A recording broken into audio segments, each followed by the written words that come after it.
चंद्र राशि चंद्र देखना है, राइट? चंद्र से जो भी आपका वीडियो क्यों ऑफ है Charu ji? Please show us Singapore. अच्छा दिखाती हूँ, एक मिनट। सिंगापुर का व्यू दिखाऊं? हाँ प्लीज प्लीज दिखाइए। अच्छा, एक मिनट, एक मिनट। Oh beautiful. ये तो रूम है, like this is I your am still hotel in a, room right? हाँ, I am still in a hotel room. तो रूम तो छोटा सा है, तो इसीलिए it's like nothing much to show. But good. बाहर का view is like beautiful. Can you see everyone? Ah it's a beautiful view. शानदार। Still in a room, so little difficult to speak much, but Charu ji manageable है। Hats off to you because इतने family turmoil के बावजूद भी you are continuing with astrology. It requires a lot of guts and God bless you for that. So Thank you. Anyways, तो जो भी transit हम लोग देख रहे हैं that is all seen from moon. Later on we'll see it from Lagna chart, moon chart and Navamsha, everything, but currently we have to keep in mind कि हम जो भी ट्रांजिट की बात कर रहे हैं ना वो मून और मून्स की बात कर रहे हैं बिकॉज हम लोग मन से ट्रांजिट को देख रहे हैं। चंद्रमा हमारा मन है, तो we are only focusing on चंद्रमा। ठीक है, तो कोई भी डाउट अपने दिमाग में मत रखिए कि कहाँ से ट्रांजिट देखना है। तो so basically now what I want to tell you is that whenever you are studying a chart, first thing you should spend at least 5 or 10 minutes on the transit कि इसमें किसका ट्रांजिट कहाँ से हो रहा है।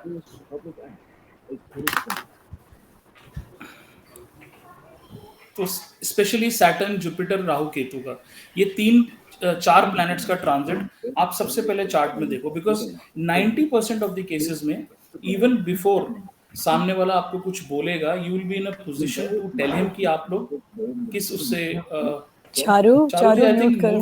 म्यूट कर लीजिए आप। ओके।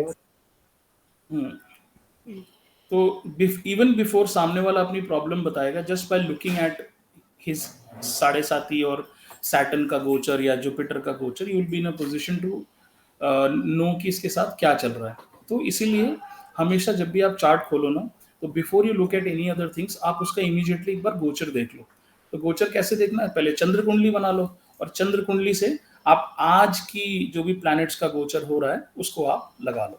ठीक है, आज जो हम आगे पढ़ेंगे ना वो थोड़ा सा आज के जो कुछ खतरनाक ट्रांजिट हैं उनके बारे में पढ़ेंगे जो आपको चार्ट में जरूर देखने चाहिए। 4 या 5 ऐसे बहुत डेंजरस ट्रांजिट्स हैं which we will study today. अच्छा, एक रूल हमेशा दिमाग में याद रखना है कि दशा के अंडर में ट्रांजिट काम करता है। दशा इज मोस्ट इंपॉर्टेंट, ट्रांजिट दशा के अंडर में काम करता है। ऐसा नहीं करना है कि ट्रांजिट को सब कुछ समझ लिया और ट्रांजिट के हिसाब से आपने प्रिडिक्शन शुरू कर दी। दशा की परमिशन जब ट्रांजिट को मिलती है इन तब जो है ट्रांजिट अपना काम करता है। अगर दशा की परमिशन नहीं है तो ट्रांजिट काम नहीं करता है।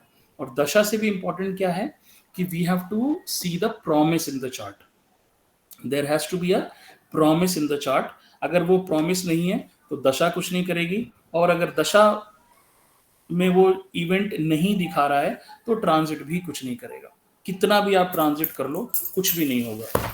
ठीक है,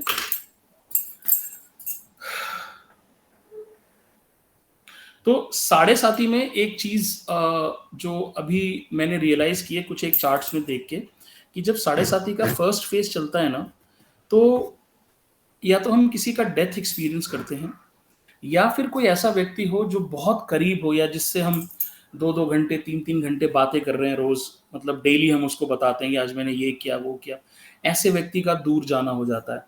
तो बेसिकली इसका मतलब क्या है कि जिस व्यक्ति का आपकी लाइफ से अकाउंट क्लियर हो गया ना फर्स्ट 30 ईयर्स, क्योंकि साढ़े साथी का मतलब है कि शनि जो है उसी राशि में 30 साल बाद आते हैं।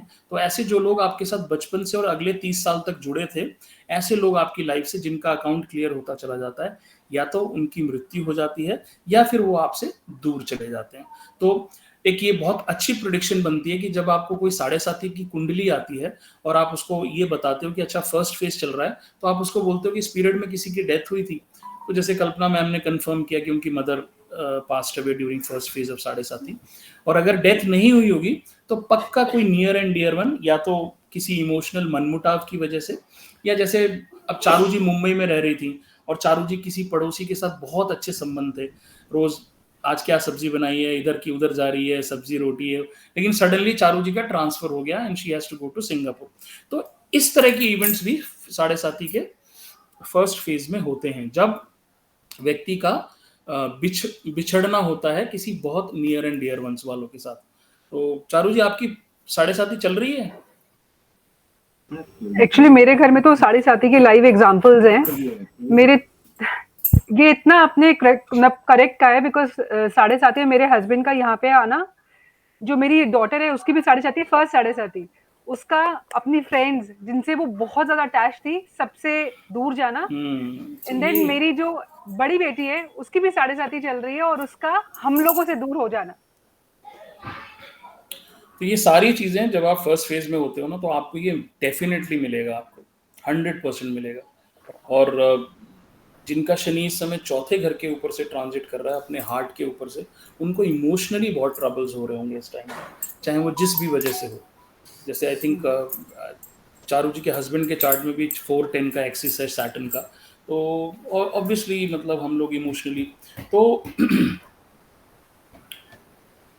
और जब हमारा शनि अष्टम के ऊपर से मतलब 8th हाउस के ऊपर से गोचर करता है ना, तो हमें नए लोग जरूर मिलते हैं जीवन में, क्योंकि जिनका अकाउंट क्लियर हो जाएगा वो आपके जीवन से चले जाएंगे।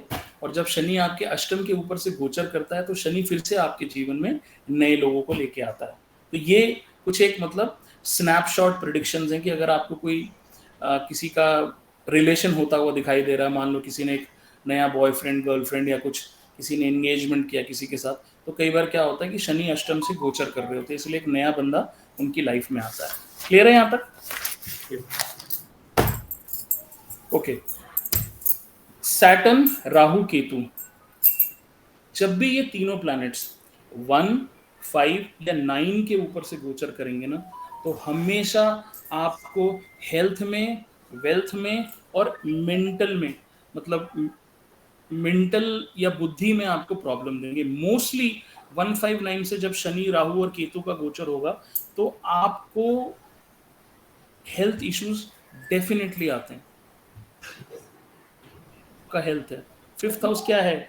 आपकी बीमारियों से रिकवरी है, छठे का 12वां है ना, और 9th हाउस क्या है? गुरु का आशीर्वाद है। गुरु की मतलब आपका लक है, तो आप दवाइयां खा रहे हो, ठीक नहीं हो रहे हो, बिकॉज आपको वो लक नहीं मिल रहा है, वो डेस्टिनी नहीं मिल पा रही है। इसीलिए जब भी शनि, राहु, केतु 1, 5, 9 से गोचर करेंगे तो आपको फिजिकली, मेंटली रूप से वो डिस्टर्ब करके ही चलेंगे। ये 100% है। आप लोग अपने चार्ट पे लगाना, या किसी का चार्ट आपके पास हो तो you can put that you can put this principle on that chart. Okay ji. अब अगला जो ट्रांजिट है ना, जो सबसे खतरनाक ट्रांजिट है, उसको ध्यान से समझने की जरूरत है। ये ट्रांजिट है कि मैं 2 बातें बोल रहा हूं, पहले सुनना फिर लिखना, बाद में लिखने के लिए बहुत टाइम दूंगा मैं, आप पहले सुनो। एक है आपके जन्म के प्लैनेट्स, जब आप पैदा हुए उस समय आपका शनि कहाँ है, जुपिटर कहाँ है, राहु कहाँ है, केतु कहाँ है, और एक है हमारे ट्रांजिट के प्लैनेट्स। ठीक है, करेक्ट, क्लियर है? Yes. अब क्या होता है कि जब आपके जन्म के शनि, राहु, केतु और जुपिटर के ऊपर से ट्रांजिट के शनि, राहु, केतु, जुपिटर ट्रांजिट करते हैं, ये समय व्यक्ति के लिए बहुत क्रिटिकल होता है। मैं दोबारा रिपीट कर रहा हूं, जब आपके जन्म का जो लग्न चार्ट में जो आपके प्लैनेट्स की प्लेसमेंट है, we are only talking about 4 planets, Shani, Rahu, Ketu and Jupiter. इन चारों के ऊपर जब ट्रांजिट में प्लैनेट्स गोचर करते हैं, जैसे शनि के ऊपर राहु गोचर कर रहा है, या गुरु के ऊपर शनि गोचर कर रहे हैं, या शनि के ऊपर गुरु गोचर कर रहे हैं, या शनि के ऊपर केतु गोचर कर रहे हैं, ये काफी खतरनाक या क्रिटिकल ट्रांजिट्स होते हैं। इन ट्रांजिट्स में बहुत अजीब से रिजल्ट आते हैं। मतलब या तो व्यक्ति, अगर उसकी महादशा अंतरदशा बढ़िया चल रही है तो ऐसे ट्रांजिट आदमी को करोड़पति बना देते हैं, और अगर महादशा अंतरदशा खराब चल रही है और ऐसा ट्रांजिट फंस जाता है तो वो आदमी को बर्बाद भी कर देता है। ये कॉन्सेप्ट अपने दिमाग में डाल लो आप लोग, क्योंकि आगे जो आप चार्ट्स पढ़ोगे ना, आपके पास ऐसे ऐसे लोग आएंगे कि हमारा बिजनेस बहुत अच्छा चल रहा था, मेरी नौकरी बहुत अच्छी चल रही थी, सडनली अक्टूबर में पता नहीं क्या हुआ, सब कुछ खत्म हो गया। तो आप देखोगे कि एक तो उस आदमी की महादशा या अंतरदशा खराब होगी, और उस पीरियड में सपोज गुरु आपके चार्ट में कहीं अच्छी जगह बैठे हुए हैं, लेकिन ट्रांजिट में शनि जन्म के गुरु के ऊपर से ट्रांजिट कर गए, और शनि काफी खराब घर से ट्रांजिट कर गए, लेकिन गुरु के ऊपर से ट्रांजिट कर गए। अब शनि ने क्या किया कि जो आपके जन्म का अच्छा गुरु था ना, उसको पूरा बर्बाद कर दिया। वो ऐसे पीरियड में, और अगर आपकी महादशा अंतरदशा आपको सपोर्ट नहीं कर रही है, तो ऐसे पीरियड में आपको इतनी भयानक समस्या हो जाएगी कि आपको कुछ समझ में नहीं आएगा। लेकिन इसका उल्टा भी है कि अगर महादशा अंतरदशा अच्छी चल रही है, गुरु अच्छी जगह बैठे हैं और शनि का ट्रांजिट अच्छी जगह से हो गया, जैसे शनि कहाँ अच्छे होते हैं, कौन बताएगा? मिलन जी, शनि कहाँ से अच्छे होते हैं? Sir six house, seventh house में दिग्बल होते हैं। अभी हमने लास्ट क्लास में सीखा था ना, भूल गए आप लोग? 3, 6, 10 3, 6, 11, 10 3, 6, नहीं, 11 3, 6, 11 शनि लेकिन को सर छोड़ सेवेंथ हाउस में बुरे होंगे सर। सेवेंथ हाउस में जिनको के दिग्बल मिल रहा है। भयानक, सडनली अच्छा। आपकी पत्नी आपकी सबसे बड़ी दुश्मन हो जाएगी। देखिए सर, जैसे दिग्बली का कोई मतलब नहीं है फिर वहाँ पे, बिकॉज सेवेंथ हाउस में वो दिग्बल भी तो होते दिग्बली हैं। हम कहाँ, देखो आपको ना ये समझना होगा कल्पना जी कि दिग्बली का कॉन्सेप्ट हमें कहाँ पढ़ना है, लग्न चार्ट में। ट्रांजिट में कॉन्सेप्ट अलग हो जाते हैं। ओके। ट्रांजिट में दिग्बली का कोई मतलब नहीं है। ट्रांजिट में तो Okay. 3, 6, 11 से शनि बहुत अच्छे हैं। बाकी हमारे जो 9 हाउसेज हैं वहां से शनि आपको, मतलब आपको वो जूते चप्पल बजाने के लिए शनि आए हैं। तो अगर शनि का ट्रांजिट 3, 6, 11 से गुरु के ऊपर से हो रहा है, और गुरु ऑलरेडी मान लो किसी अच्छे घर में और अच्छा फल दे रहे हैं, और आपकी महादशा भी अच्छी चल रही है, ऐसे पीरियड में इतना शानदार रिजल्ट आएगा कि आदमी को प्रधानमंत्री तक बना देता है वो। आप देखोगे कि ऐसा आदमी सडनली सड़क से उठ के एकदम बहुत हाई लेवल पे पहुंच जाता है। जैसे मेरे को क्वेश्चन था, जैसे फॉर एग्जांपल 11वें हाउस में अच्छा होता है, क्योंकि मेरा एग्जांपल है 11th हाउस से मेरी 7.5 स्टार्ट हुई, because moon is in 12th and Saturn transit and Guru is sitting इन लग्न चार्ट इन 11th हाउस। मतलब सैटर्न गुरु पे से ट्रांजिट कर रहा था, 7.5 ही थी। सो 2 bad points and one positive, it's in 11th। So अब It's a good thing. It's a good thing. Overall, your 7.5 will not be very difficult. आपकी 7.5 अच्छी जाएगी। दशा और दशा किसकी किसकी चल चल रही? ये फर्स्ट फेज की बात है, तभी जुपिटर की दशा जस्ट स्टार्ट हुई थी, राहु के एंडिंग एंड जुपिटर स्टार्ट दोनों था। ओह, तो इतना खराब नहीं हुआ होगा, मतलब it would have been an easy period. First phase of 7.5 was very bad. Jupiter कहाँ है आपका चार्ट में? 11th house. जुपिटर 11th में, और सैटर्न ने मतलब सैटर्न जुपिटर के ऊपर से गोचर किया था।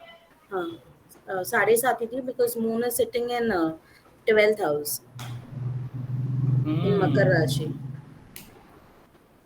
और अंतरदशा किसकी थी? जुपिटर में जुपिटर ही चल रहा था। जुपिटर अपने घर का था। अगर मकर में है तो जुपिटर जुपिटर ही चल रहा है अभी भी, बिकॉज धनु का जुपिटर एंड हो रहा था एंड जुपिटर स्टार्ट। तो I think starting phase was half Rahu and half Jupiter. नहीं तो ये कितने साल पहले की बात है? 2017 से स्टार्ट हुआ, मिड 17। जब धनु में जब आया होगा। जुपिटर धनु का है ना आपका, सेक्रेटेरियस का है ना जुपिटर, तो मतलब own house Jupiter and then that to 11th house. तो या मतलब एक बार चार्ट आपका देखना पड़ेगा, बट इट वाज मतलब लाइक क्रिटिकली राहु ऐसे मेन 7.5 के स्टार्ट में इट वाज राहु की दशा, but Saturn was transiting over Jupiter. So that हाँ, तो राहु का एंड इसका मतलब गुरु की दशा नहीं थी ना, राहु की दशा थी। गुरु की एंडिंग में आई, फर्स्ट फेज के एंडिंग में, लाइक फॉर फ्यू मंथ्स। ये अब आपने सही बात बोली ना कि राहु की दशा में ये ट्रांजिट हुआ, तो ये स्टार्ट राहु की दशा ये दिक्कत करेगा, 100% करेगा। ये बिल्कुल दिक्कत करेगा। अगर महादशा अंतरदशा में प्रॉब्लम है ना, तो मतलब अभी स्पेसिफिक चार्ट पे नहीं जाते हैं, लेकिन आप लोग ये कॉन्सेप्ट पकड़ लो कि ये खतरनाक ट्रांजिट है। राहु, अब जैसे राहु जुपिटर के ऊपर से ट्रांजिट कर रहा है, आपका पूरा वैल्यू सिस्टम बर्बाद कर देगा राहु। बट हम 11th हाउस सर देख, सॉरी सर, हम जो 11 3 6 11 देख रहे हैं, ये भी 3 6 11 हमें मून से ही चेक करना होगा ना, ये लगन मून से सब हाँ, कुछ। तो ये आप खुशबू हाँ, आपको मून से Good point, खुशबू जी। ये सुनो, कल्पना मून जी। से चेक करना होगा। ये खुशबू जी ने ना सारा हाँ, लग्न चार्ट आपने बता लगन से दिया। चेक करा, लगन से चेक करा, मून से यहाँ से।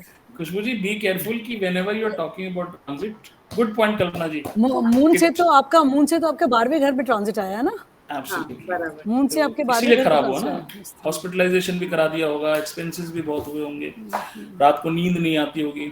12th house is what, bedroom.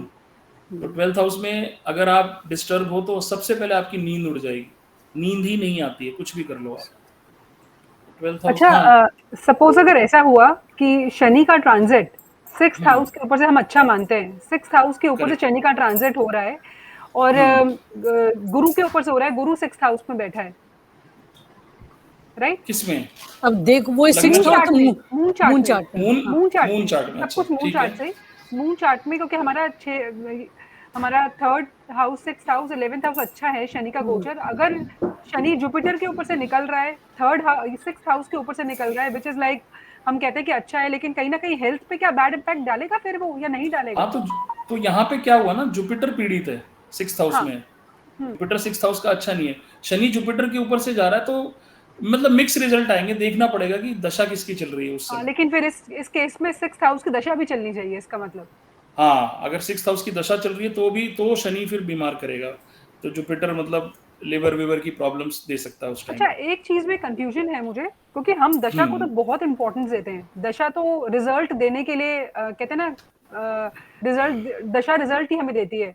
Transit खाली हवा का झोंका, राइट? जो हम समझते हैं ट्रांजिट आएगा, अगर उस हाउस की दशा नहीं चल रही है तो रिजल्ट नहीं मिलेगा, खाली इवेंट की कहते हैं ना पीछे की भूमिका बन के रह जाएगा। तो ये सही है, या फिर हम ये कह सकते हैं कि 20 या 30% रिजल्ट देगा ट्रांजिट का, लेकिन अदरवाइज दशा तो हमें 100% रिजल्ट देती है ना, अगर जहाँ की दशा चल रही हो। अब सपोज आपने ट्रेन में रिजर्वेशन कराया दिल्ली से जयपुर का, अब आपने ऐसी ट्रेन ले ली कि आपकी ट्रेन मान लो शाम को 8 बजे और जयपुर आता है सुबह को 1:30 बजे, ठीक है ना। अब आपकी दशा ये बता रही है कि भाई एक आदमी दिल्ली से निकला है जयपुर के लिए, और वो जयपुर उतर जाएगा और उसको जो काम करना है वो करेगा। लेकिन आप ट्रेन में बैठे, आपकी ट्रेन चली, और 1:30 बजे रात को जब जयपुर स्टेशन आने वाला था, आपको नींद आ गई। तो आपकी दशा ने तो बताया कि आपको जयपुर जाना है, बट आप चूंकि सोते रह गए, इसलिए आपको अच्छा ट्रांजिट नहीं मिला, इसलिए आप जयपुर ना उतर के आप आगे कहीं उतर गए। तो ये ऐसे समझो इस चीज को कि दशा मतलब आपको प्रॉमिस में मिला कि हाँ मुझे जयपुर जाना है, फिर मुझे दशा भी मिली कि हाँ भाई आपने ट्रेन में बैठ भी गए, लेकिन आपको सही ट्रांजिट नहीं मिला। आपको 1:30 बजे कोई अलार्म नहीं लगाया आपने, कोई उठाने वाला नहीं था, तो आप सोते रह गए और आप जयपुर से 200 किलोमीटर आगे जाने के बाद आपकी नींद खुली। तो दशा से ज्यादा कई बार मतलब दशा इंपॉर्टेंट है, बट दशा में सही ट्रांजिट का मिलना भी इंपॉर्टेंट है। ओके, जब सही ट्रांजिट दशा में आती है तो वो इवेंट फ्रूटफुल होता है, नहीं तो वो इवेंट दिक्कत देके रह जाता है। ठीक है जी, आगे बढ़े। बस एक लास्ट पॉइंट रिपीट कर देना, वो बोलिए ना। लास्ट नहीं, आप ही रिपीट कर दो वो लास्ट पॉइंट जो आपने गोचर का भी बताया है ना, हमारे राशि चार्ट के ऊपर शनि का और राहु केतु का अच्छा, गोचर होता है। तो- हाँ, कल एक रिफ्रेश हो जाएगा लास्ट।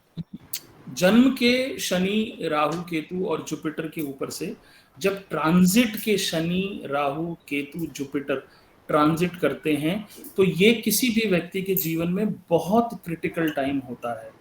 इस समय ये पॉसिबल नहीं है कि ऐसे समय में व्यक्ति की लाइफ में कुछ बहुत अच्छा या बहुत बुरा ना हो, ये इम्पॉसिबल है। आप अपने लाइफ के जब इवेंट्स देखोगे ना, तो इन चारों प्लैनेट्स का गोचर अगर इन चारों प्लैनेट्स के ऊपर से हो रहा है, जन्म के प्लैनेट्स के ऊपर से, तो आप देखोगे कि ये चारों कुछ ना कुछ बड़ी घटना को जन्म देते हैं।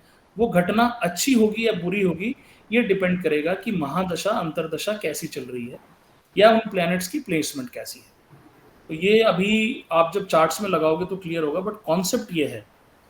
तो कितना इंपॉर्टेंट होता जा रहा है ट्रांजिट हमारे लिए कि जब भी आप किसी का चार्ट पढ़ना शुरू करो, शुरू ही ट्रांजिट से करो कि भाई इस समय इसका राहु कहाँ चल रहा है, इसका केतु कहाँ चल रहा है। अगर आप ट्रांजिट नहीं पकड़ोगे तो फिर आपको आगे बढ़ने की जरूरत, मतलब आगे बढ़ने का कोई सेंस नहीं है जब तक आप ट्रांजिट नहीं पढ़ोगे। सर हम यहाँ पे मून से देखते हैं, अब मून तो फिर भी हमारे एक राशि में 2.25 दिन का प्लेसमेंट है मून की, जबकि राशि जब लगन हमारा हर 2 घंटे में बदल रहा है, तो हम लगन से क्यों नहीं देखते? Why we see the transit through moon only? नहीं, हम नेटल का मून देखते हैं ना। हाँ नेटल का, अच्छा आपके जन्म में जो राशि आपको मिल गई हम उससे देखते हैं। अच्छा राशि का उसी से।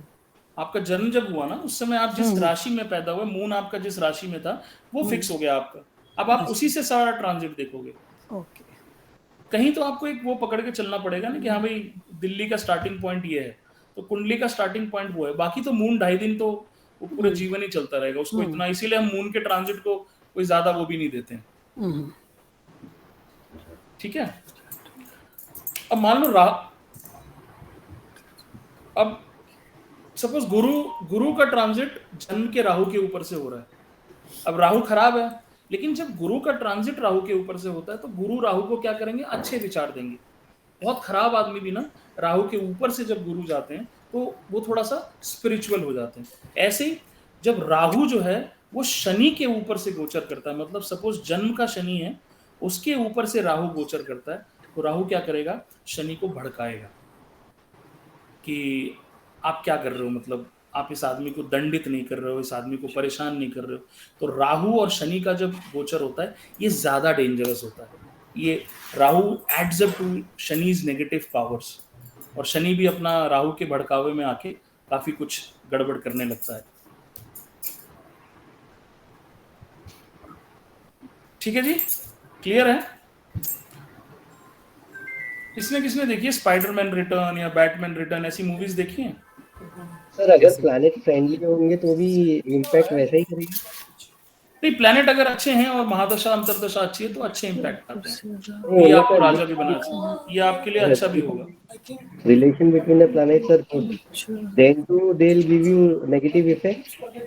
नहीं, रिलेशन से कोई मतलब नहीं है, बेसिकली मतलब है प्लैनेट की प्लेसमेंट से और महादशा अंतरदशा से। उस समय आपकी दशा क्या कह रही है, मैं देखता हूँ अभी। ठीक है जी। अब अगला कॉन्सेप्ट आता है कि आपने वो देखी ना बैटमैन रिटर्न्स मूवी,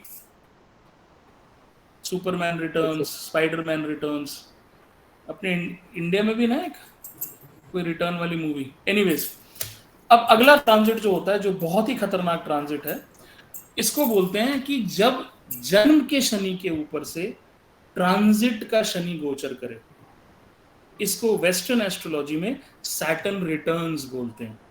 या आपका जन्म का जुपिटर के ऊपर से, जन्म के बृहस्पति के ऊपर से ट्रांजिट का बृहस्पति गोचर करे, मतलब सपोज जन्म में आपका जुपिटर 10th राशि में था और अभी नहीं, जन्म में मान लीजिए आपका जुपिटर 12th राशि में था और आज 2022 में भी जुपिटर 12th राशि से गोचर कर रहा है। ऐसे पीरियड को हम बोलते हैं जुपिटर रिटर्न्स या सैटर्न रिटर्न्स।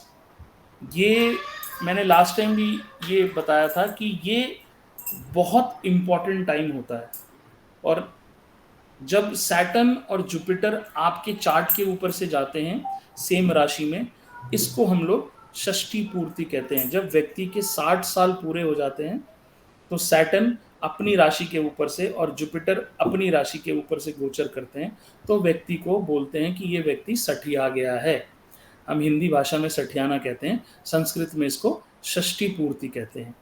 ये समय पहले जमानों में, मतलब मिश्रा जी कितने प्रकार के संस्कार होते हैं?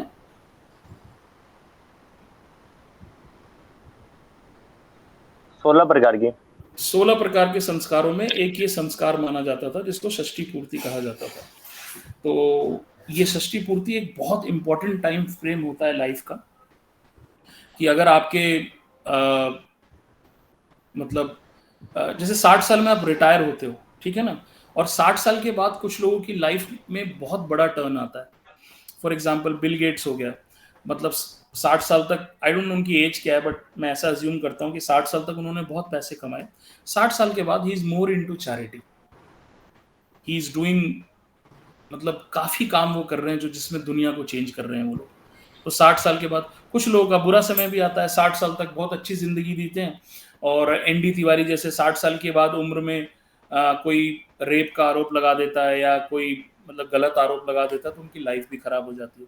तो ये पीरियड बहुत इम्पॉर्टेंट है जिसमें कि जन्म के राहु या जन्म के सैटर्न या जन्म के जुपिटर के ऊपर से ट्रांजिट का राहु गोचर करता है। ऐसे पीरियड में भी अच्छे या बुरे रिजल्ट्स आते हैं डिपेंडिंग अपॉन, बट इसमें सिर्फ सैटर्न और जुपिटर का ज्यादा इंपॉर्टेंट माना जाता है, क्योंकि हम इसको मतलब ये आपकी 60 साल में ही पॉसिबल होता है कि आपका सैटर्न और जुपिटर सेम जगह से गोचर करे।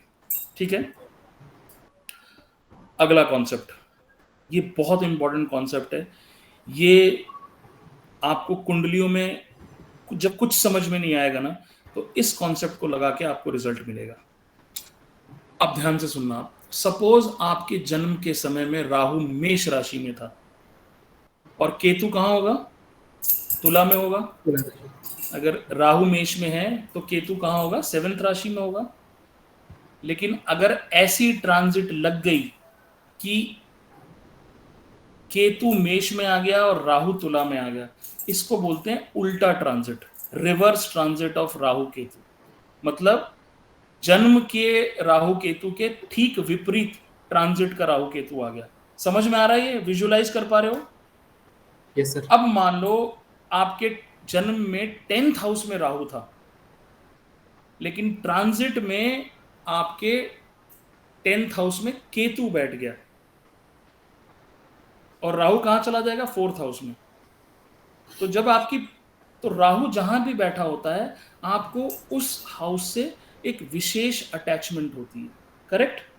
तो जब आपका जन्म हुआ तो आपका राहु 10th हाउस में था, मतलब आप पूरी जिंदगी प्रोफेशन प्रोफेशन प्रोफेशन प्रोफेशन, आपको ये नहीं। और जब 10th में राहु होगा तो केतु कहाँ होगा?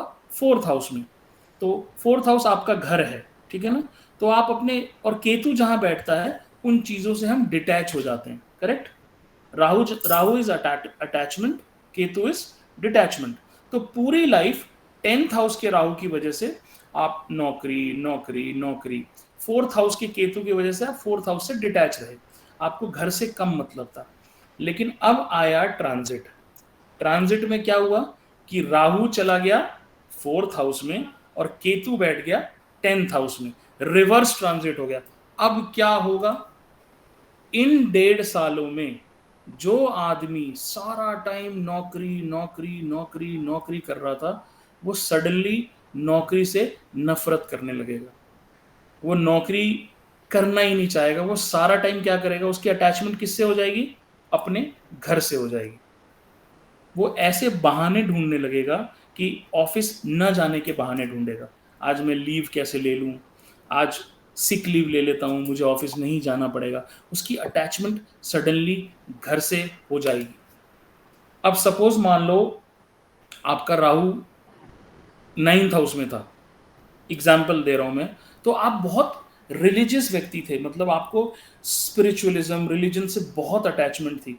रिवर्स ट्रांजिट आया, केतु बैठ गया 9th हाउस में, आप क्या हो जाओगे? आपको जो चीज आप अभी तक करते आ रहे थे उनसे आपको डिटैच करा देगा।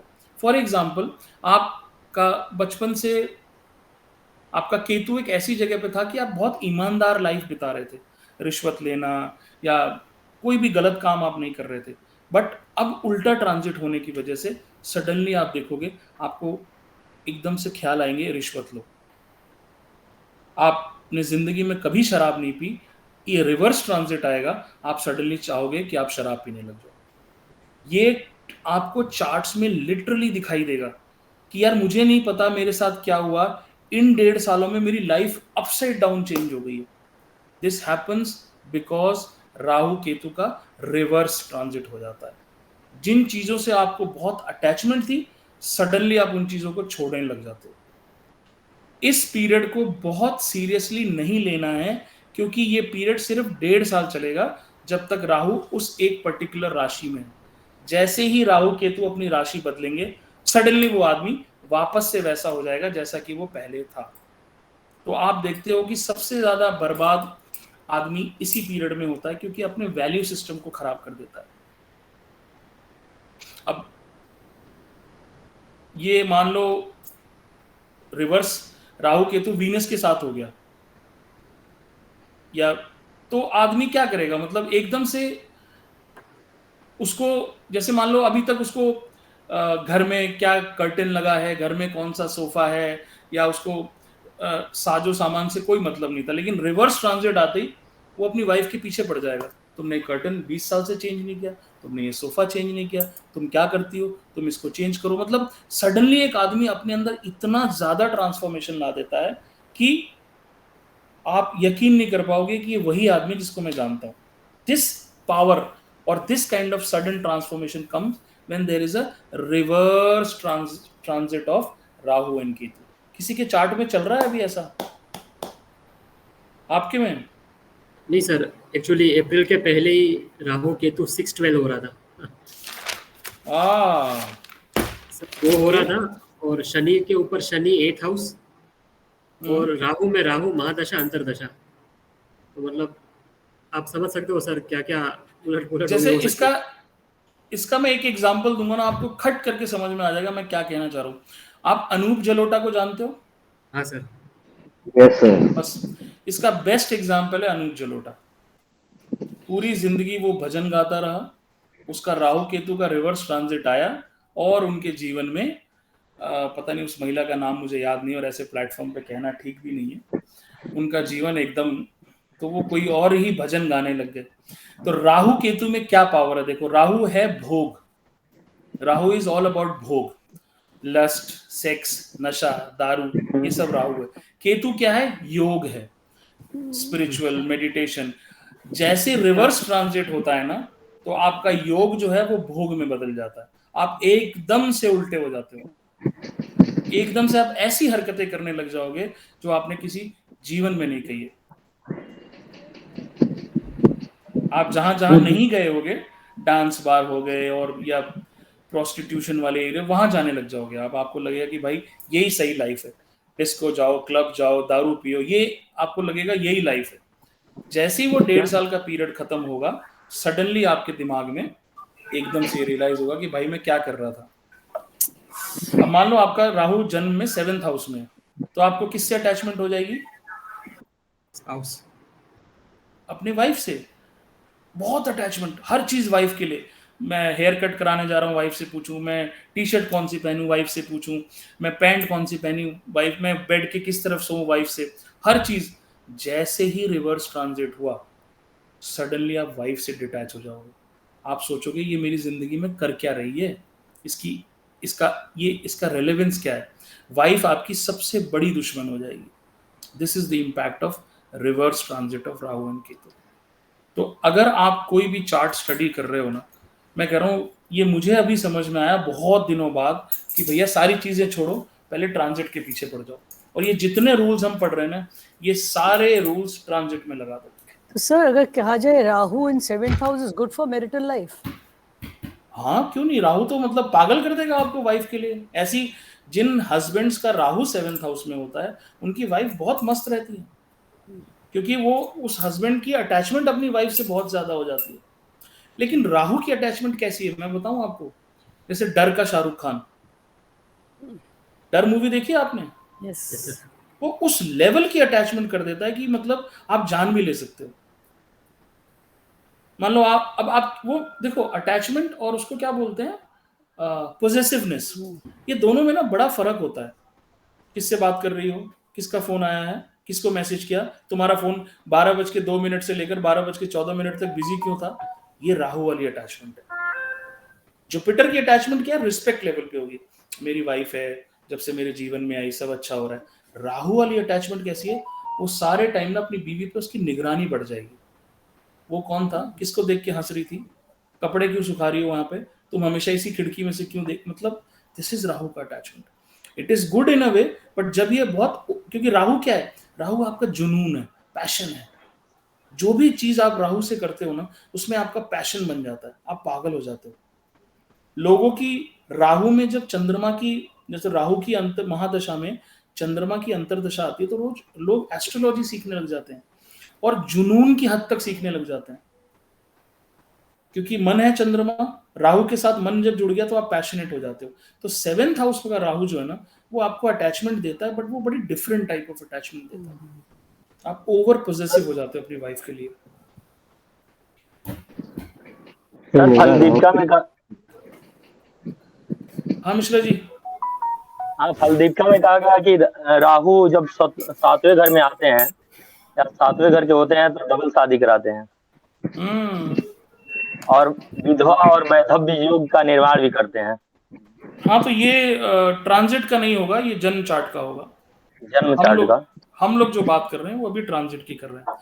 तो अब रिवर्स राहु केतु में करना क्या है, जैसे ही आपको ये समझ में आए, हम लोग एस्ट्रोलॉजी क्यों पढ़ रहे हैं? We are studying astrology because we want to increase our awareness. हमको अपनी अवेयरनेस बढ़ानी है। अब जैसे हमें दिख रहा है कि हमारा राहु केतु का रिवर्स ट्रांजिट शुरू हो रहा है, भैया अब सीधी सी बात है, ओम नमः शिवाय और ओम नमो नारायणा का जाप शुरू कर दो। तो जो आपका वैल्यू सिस्टम राहु खराब करने जा रहा है वो आपका कंट्रोल में आ जाएगा। फिर भी इम्पैक्ट तो देगा राहु, आपको सही इम्पैक्ट देता है।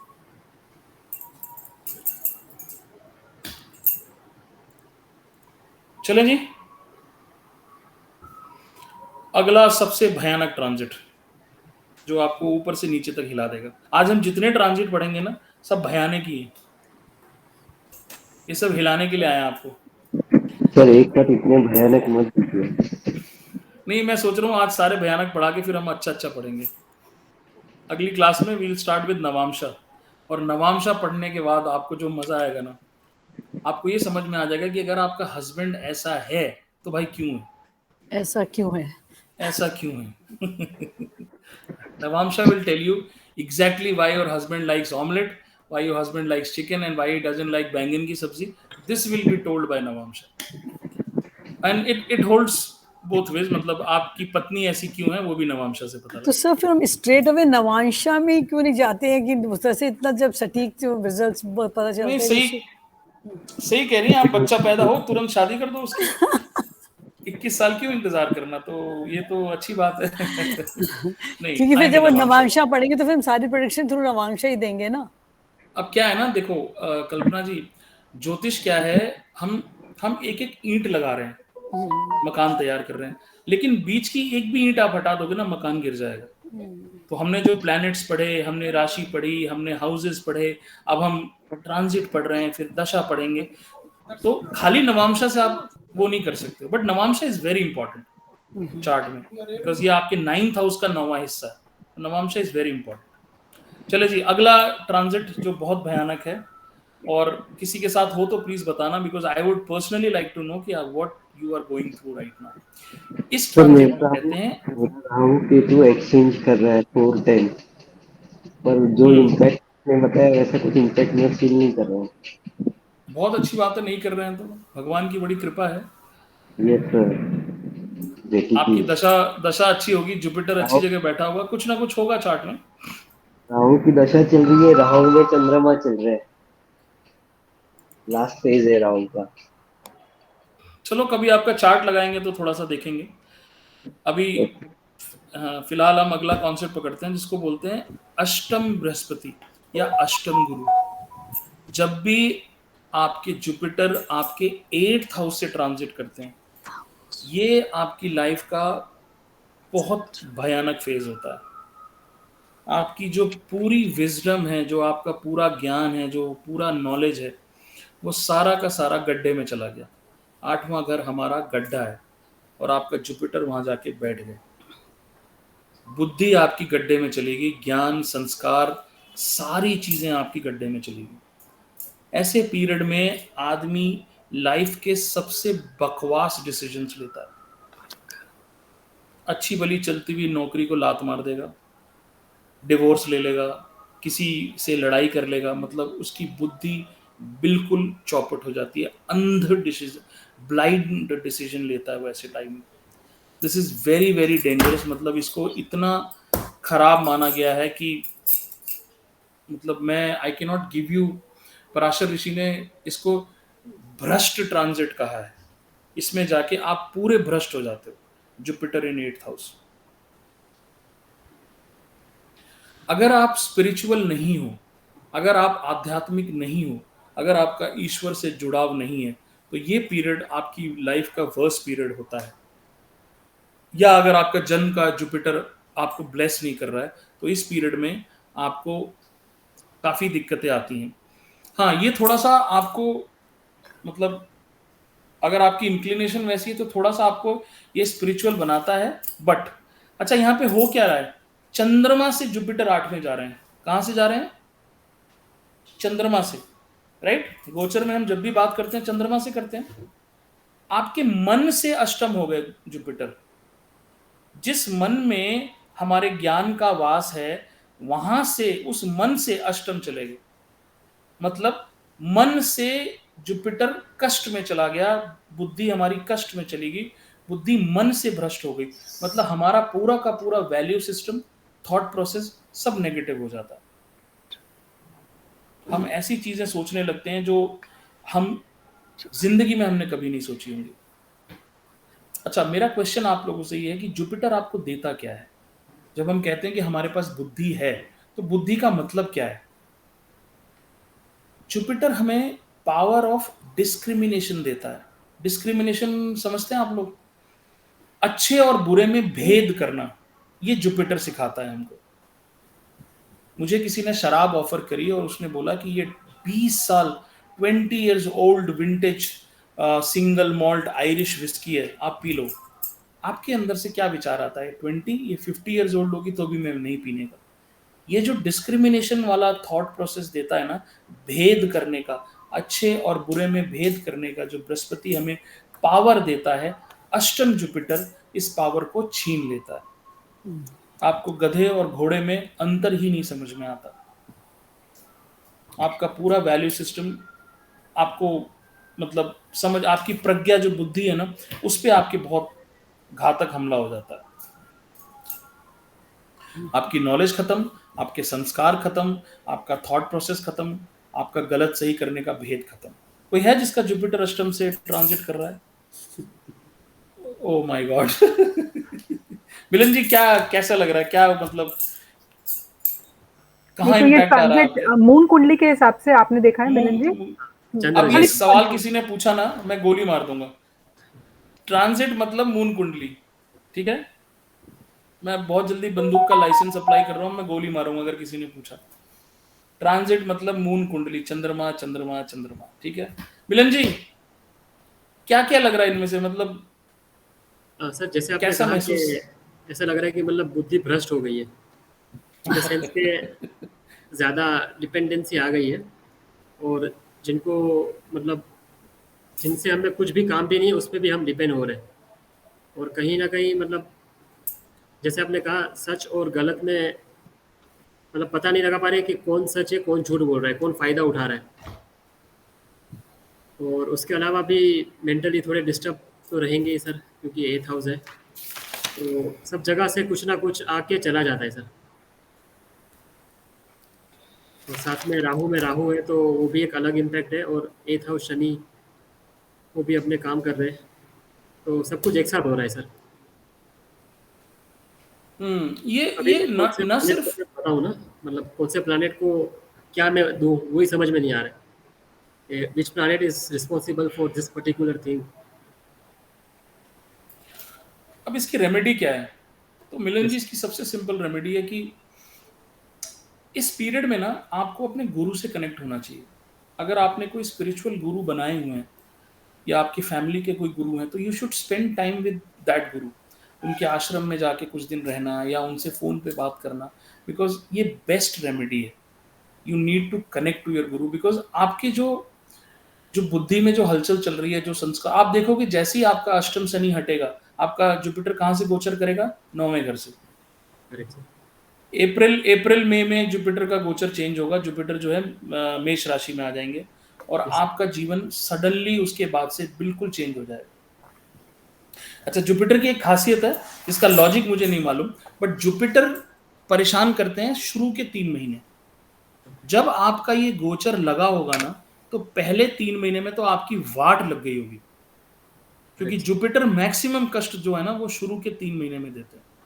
उसके बाद जुपिटर भी कहते हैं कि बस भाई मैं इसको अब कष्ट नहीं दे सकता, तो उसके बाद आप थोड़ा थोड़ा नॉर्मल होने लग जाते हो। But first 3 months of your life जब जुपिटर 8वें से गोचर करते हैं तो ये आपको अच्छी अपॉर्चुनिटीज और बुरी अपॉर्चुनिटीज में अंतर ही नहीं समझ में आता। आपको यही नहीं समझ में आएगा कि ये मेरे लिए अच्छा है या बुरा है। 12 साल में जुपिटर 1 साल में एक राशि में जाते हैं तो 12 साल में पूरा जोडियक वो क्लियर करते हैं, ठीक है ना। अभी जो जुपिटर की स्थिति है ना, अभी जुपिटर मीन राशि में है। आपको पता है जुपिटर नीच कहां पे होते हैं? मकर राशि में, सब लोग जानते हैं। Yes sir. तो 21 और 2020 में जुपिटर मकर राशि में थे, ठीक है। आपने सबने देखा कि दुनिया में ना, आप किसी भी कंट्री का इतिहास उठा के देख लो, हमारी कंट्री का भी, हर 12 साल में ना आपको उस कंट्री में मैसिव चेंजेस दिखने को मिलते हैं। 12 साल इसलिए बोल रहा हूं कि 12 साल में जुपिटर चेंज होते हैं। 12 साल में वो एक जोडियक से दूसरे, मतलब एक जोडियक खत्म करके फिर एक नया यात्रा शुरू करते हैं। हमारी लाइफ का वर्स्ट पीरियड हमें कब देखने को मिला, और ये कोई इत्तेफाक नहीं है, ये कोइंसिडेंस नहीं है। जब जुपिटर हमारा ट्रांजिट कहां से कर रहे थे? 10th राशि से, 10वीं राशि से। जुपिटर वहां पे नीचस्थ थे, जुपिटर वॉज पावरलेस। जुपिटर का क्या काम है? खटाखट आशीर्वाद देना। जुपिटर जब खुद ही पावरलेस हो गए तो वो क्या आशीर्वाद देते? तो 2020 में हमारी जो हालत हुई है ही नहीं जुपिटर आशीर्वाद देने के लिए। अब जुपिटर जो मीन राशि में गए हैं, मीन राशि क्या है? मीन राशि को आश्रम समझते हैं। 12th हाउस इज आश्रम। जुपिटर इस समय आश्रम में बैठे हुए हैं। ये जो टाइम है ना, जो भी आप लोग ज्योतिष सीख रहे हो, जो भी आप लोग स्पिरिचुअल प्रैक्टिसेस कर रहे हो, जो भी आप लोग मेडिटेशन कर रहे हो, this is the time to do a introspection. आप अपने बारे में जितना सोच सकते हो या जितना आप आध्यात्मिक ज्ञान प्राप्त कर सकते हो, ये साल बेस्ट है उसके लिए। बिकॉज इसके बाद जुपिटर भी ना मटेरियलिस्टिक चीजें देने लगेंगे आपको। इस समय जुपिटर आपको ज्ञान दे रहे हैं, प्रॉपर वाला ज्ञान दे रहे हैं। आप में से अगर कोई मेडिटेशन या स्पिरिचुअल पाथ पे जाना चाहता है ना, this year is the best year. उसके बाद जब जुपिटर मेष राशि में जाएंगे तो फिर वो अपने उसमें शुरू हो जाते हैं। फिर जुपिटर उच्च कहाँ पे होते हैं? कर्क राशि में, चौथी राशि में जाके। अब कर्क राशि किसकी है? चंद्रमा की है, रानी साहिबा की है। तो जुपिटर क्या है? राजा साहब के घर या रानी साहिबा के घर चले जाते हैं। जब जुपिटर चंद्रमा में जाता है ना, तो जुपिटर एकदम मटेरियलिस्ट हो जाता है। जुपिटर आपको सिर्फ घोड़ा, गाड़ी, बंगला, नौकर चाकर, ऐसी चीजें देखना। तो जब देखना आप इंडिया के साथ देखना, अभी 4 साल बाद इंडिया की कुंडली में जुपिटर जब 4th राशि से गोचर करेंगे तो आप देखना 4 साल बाद इंडिया के लिए बहुत अच्छा होने वाला है। इसको हम लोग मंडेन एस्ट्रोलॉजी बोलते हैं, जब हम दुनिया की बात करते हैं। आप देखना 4 साल बाद आप लोगों के साथ भी बहुत अच्छा होने लगेगा, क्योंकि जुपिटर जो है वो उच्चस्थ हो जाएंगे, बिल्कुल उच्च पे चले जाएंगे। उस साल में चीजें कम खराब होंगी। अब वो देखना पड़ेगा कि राहु मंगल का गोचर कहां से हो रहा है, तो हो सकता है वर्ल्ड इवेंट्स खराब हो, बट गुरु जो है बिल्कुल अपने उसमें टॉप पे रहेंगे। तो अभी क्या है, गुरु मकर से निकले, फिर गुरु किस में आए? शनि की राशि में आए, 11th राशि में आए। गुरु को शनि ने भी बहुत प्रताड़ित किया हुआ है। अब जाके गुरु अपने घर में आए। अब गुरु जो है ना रेस्ट कर रहे हैं, आराम कर रहे हैं, क्योंकि उनको अब क्या करना है? उनको अब आशीर्वाद देना है, उनको लोगों से मिलना है, उनके आश्रम में लोग आएंगे या वो कहीं जाएंगे। पर ये पीरियड जो भी आप लोग में से अपने ऊपर काम करना चाहते हो, इन द सेंस मेडिटेशन या इंट्रोस्पेक्शन, या आप लोग कोई आध्यात्मिक यात्रा, this is the best time. तो इस टाइम को वेस्ट मत जाने दो। और शायद इसीलिए हम में से बहुत से लोग एस्ट्रोलॉजी सीख रहे हैं इस पीरियड में। ठीक है जी, क्लियर है? अष्टम जुपिटर क्लियर हो गया। अब थोड़ा ना ट्रांजिट से हल्का सा हटके मैं एक चीज पढ़ा रहा हूं, बट वो बड़ा इंपॉर्टेंट है। आप लोग ना कुछ महादशा अंतरदशा के कॉम्बिनेशंस हैं जो कि बहुत डेंजरस कॉम्बिनेशंस हैं। आप लोग नोट कर लो। राहु नंबर 1, राहु में गुरु, राहु की महादशा में गुरु की अंतरदशा। नंबर 2, गुरु की महादशा में राहु की अंतर्दशा। ये सर अच्छे नहीं है, करेक्ट? नहीं, मैं बता रहा हूं कौन सा अच्छा कौन सा खराब है। अभी आप नोट करो, राहु में गुरु और गुरु में राहु, पहली दशा अंतर्दशा ये है।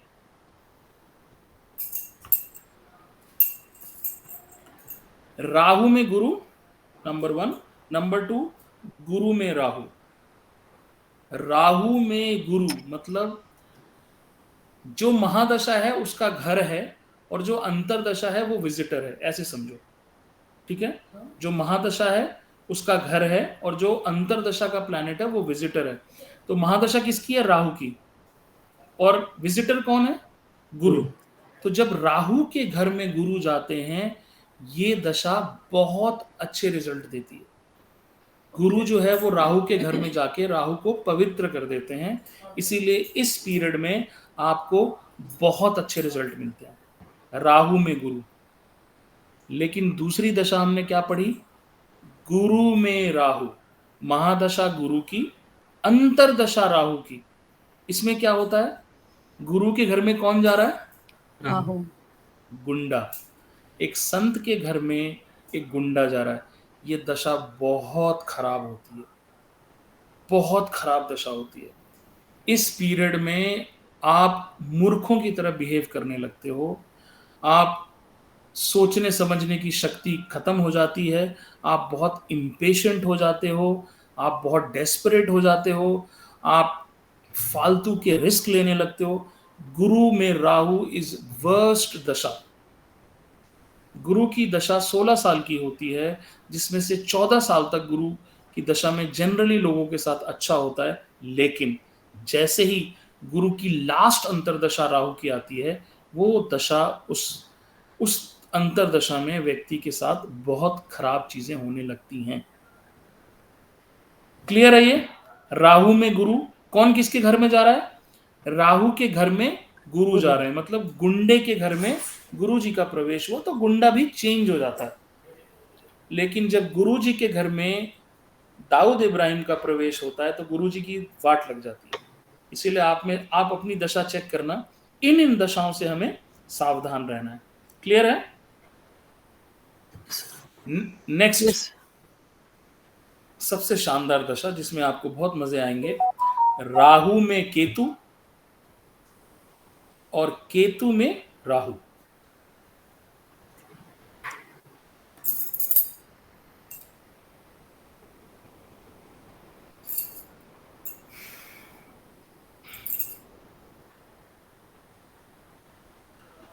अब यहां पे हमें समझना होगा, राहु क्या है? गर्दन है। केतु क्या है? धड़ है। आपके चार्ट में राहु यहां होता है, केतु यहां होता है, मतलब दोनों आमने सामने होते हैं। गर्दन और धड़ कभी मिलने नहीं पाते हैं, इसीलिए आप थोड़ा थोड़ा सही सही सर्वाइव करते रहते हो। लेकिन जब भी राहु की महादशा में केतु की अंतरदशा आती है तो वो जो दानव है ना वो पूरा कंप्लीट हो जाता है, क्योंकि उसके सर को धड़ मिल जाता है या धड़ को सर मिल जाता है, तो वो पूरा का पूरा राक्षस आपके सामने आके खड़ा हो जाता है। तो आपकी लाइफ में जो सबसे खतरनाक दशा आएगी वो राहु में केतु की आएगी या केतु में राहु की आएगी। पूरा कंप्लीट हो गया आपका रावण। मिलन जी कुछ कह रहे हैं? नहीं सर, मतलब अच्छी जाएगी ना। अच्छी नहीं जाएगी, बहुत मजा आएगा आपको। अच्छी दशा नहीं होती है ये, आपको हर तरफ से तोड़ेगी। बिकॉज वो जो धड़ अलग था, सिर अलग था, तो आप कहीं पे अटैच थे, कहीं पे डिटैच थे। अब आपका ये पूरा का पूरा दानव कंप्लीट हो गया। राहु केतु दोनों मिल गए, मतलब ये जो राक्षस था ना, जो अभी दो हिस्सों में बटा हुआ था, ये एक हो गया। This is considered to be, इसके कई देखो ज्योतिष में ना हर चीज के एक्सेप्शन है, क्योंकि हम जब पूरा चार्ट पढ़ते हैं ना तो वो एक अलग, लेकिन अभी कॉन्सेप्ट लेवल पे आप समझ लो कि राहु केतु एंड केतु राहु ये वर्स्ट दशाएं होती हैं।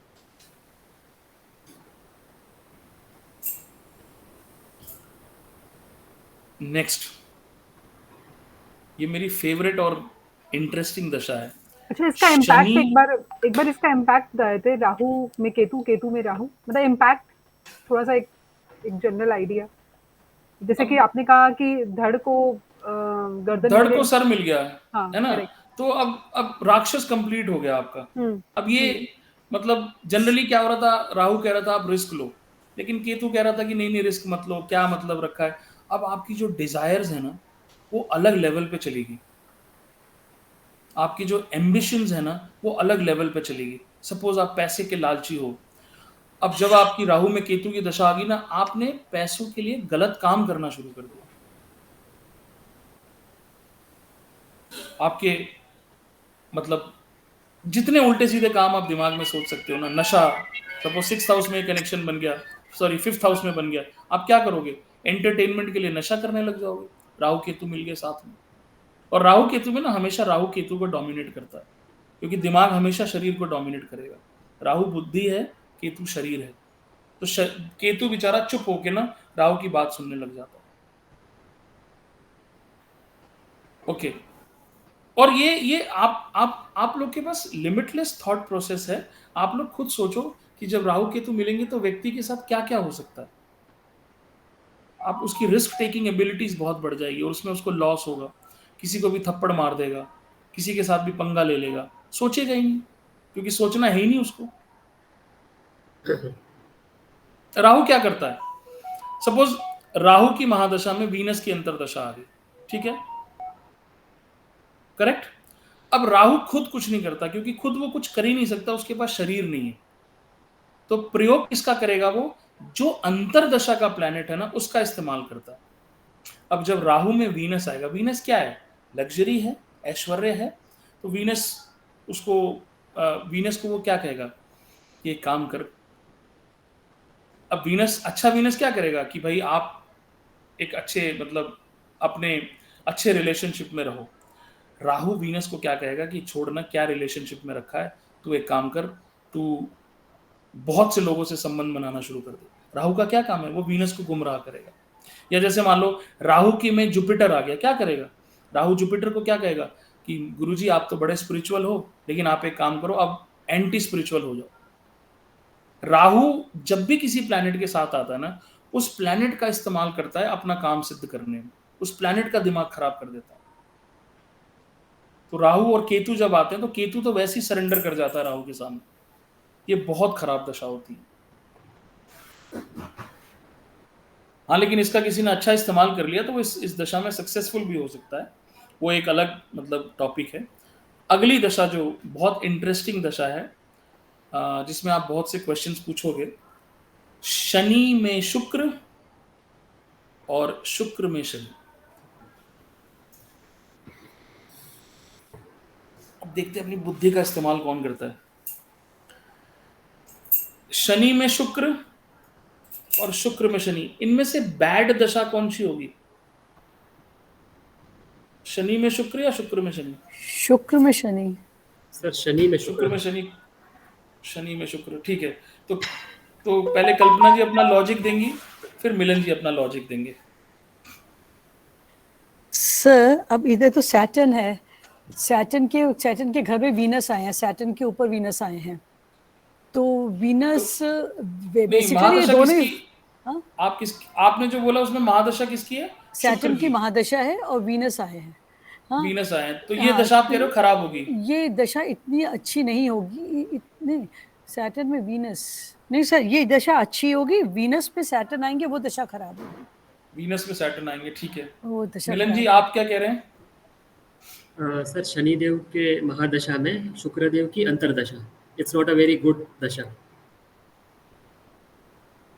करेक्ट, बिल्कुल सही है। देखो, जब शनि के घर में शुक्र जाएगा, मतलब शनि की महादशा में शुक्र की अंतरदशा होगी, ये पीरियड बहुत खराब पीरियड होता है। This is a bad period. Why क्यों so? होता है बैड पीरियड, मैं बता रहा हूँ। शनि को आप इमेजिन करो, शनि को एक लेबर की तरह इमेजिन करो। लेबर के घर में जब शुक्र जाएगा, लेबर उसे मार के बिठा देगा कि भैया यहाँ पे ना लग्जरी की बात मत करो, यहाँ पे आप 5 स्टार होटल्स की बात मत करो, यहाँ पे आप पास्ता और लजानिया और ऐसी महंगी फूड आइटम्स की बात मत करो, यहाँ पे आप नॉर्मल जिंदगी की बात करो। और शुक्र हेट्स बीइंग नॉर्मल जिंदगी। तो जब शनि के घर में शुक्र जाता है ना, शनि और शुक्र बहुत अच्छे दोस्त हैं, दोस्त गुरु हैं। शिष्य हैं, लेकिन शनि के घर में जब शनि की महादशा में जब शुक्र की अंतरदशा आती है ना, ये पीरियड बहुत खराब होता है, बिकॉज शनि गरीब है, शुक्र अमीर है। यहाँ पे उस व्यक्ति की जो वेल्थ वाली प्रॉब्लम्स है ना, वो बहुत स्टार्ट हो जाती है शनि की महादशा में, शुक्र की अंतरदशा। लेकिन इसका उल्टा, जब शुक्र वीनस की महादशा आती है, तो वीनस के घर में जब शनि का प्रवेश होता है, तो एक महल में शनि जैसी लेबर जब जाती है ना, तो वो शनि को इतना ऊपर बिठा देते हैं ना, शुक्र इतना इंपॉर्टेंट फील करा देते हैं कि इस दशा में उस व्यक्ति को बहुत कुछ प्राप्त हो जाता है। वो वेल्थ कमाने के लिए हार्ड वर्क करने लगता है। शनि उसका बहुत अच्छी अच्छी चीजें उसके साथ शनि करने लग जाते हैं, because Shani feels very very respected. आपको ये समझना पड़ेगा कि किसकी कंफर्ट कहाँ पे है। शनि के घर में शुक्र गया तो मतलब मैं किसी आप अब कल्पना जी को किसी लेबर के घर में जाके बोलो कि कल्पना जी आपको 3 दिन इस लेबर के घर में बैठना है जहाँ पे 10 लोग एक ही टॉयलेट यूज कर रहे हैं। कल्पना जी खाना खाना छोड़ देंगी, बिकॉज मैं ना खाना खाऊंगी ना मुझे टॉयलेट जाना पड़ेगा। कल्पना जी को 10 दिन ऐसे लगेंगे कि नरक हो गया मेरे साथ। ट्रू। आप वहां का पानी भी पीना पसंद नहीं करोगे, बिकॉज वहां पे गंदगी इतनी है। तो जब भी शनि के घर में शुक्र घुसेगा ना, आप पागल हो जाओगे, आपको कुछ समझ में नहीं आएगा। शनि को शुक्र से बहुत प्रॉब्लम है, क्योंकि शनि और शुक्र बिल्कुल एंटी विचारधारा वाले लोग हैं। शनि रोड के नीचे सो जाएगा, शनि प्याज में मुक्का मार के और सूखी रोटी से खा लेगा। बट शुक्र क्या है, शुक्र रोड के नीचे नहीं सोएगा, वो सारी रात ऐसे खड़ा रहेगा, लेकिन सोएगा तो वो बढ़िया मतलब मस्त वाले गद्दे पे ही सोएगा। लेकिन जब शुक्र के घर में शनि जाता है, तो शुक्र उसको इतना इंपॉर्टेंट फील करा देते हैं कि शनि अपने नेगेटिव इम्पैक्ट को छोड़ के उस जातक को या उस नेटिव को पॉजिटिव रिजल्ट देने लग जाता है। बड़ी बड़ी कमाल की दशाएं हैं, मजा आ जाता है इन दशाओं को देख के। लेकिन जनरल माइंड में आप देखोगे अच्छा शुक्र में शनि है, सेम रिजल्ट, शनि में शुक्र नहीं। जब हम उस लेवल पे सोचते हैं ना, तो हमें समझ में आता है कि किस में क्या चल रहा है और क्या रिजल्ट है। ठीक है, अगली दशा राहु में मरकरी, राहु में बुध और बुध में राहु।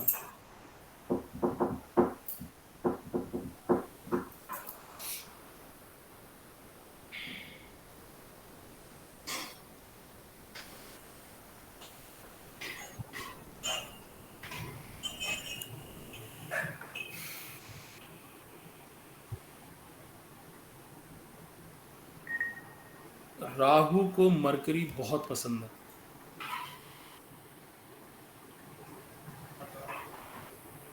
आपने देखा है ना, आप किसी कॉलेज में पढ़ते हो ना, तो वहां पे आपके सीनियर्स होते हैं जो दारू पीते हैं। वो कैसे लोगों को ढूंढते हैं, वो स्टूडेंट्स को ढूंढते हैं कि जिनको वो दारू पिला के उनको खुशी होती है। स्टार्ट वो ऐसे करते हैं, अरे यार कुछ नहीं, एक पैग मार ले, एक सिगरेट पी ले। राहु क्या है, बिल्कुल बिगड़ैल।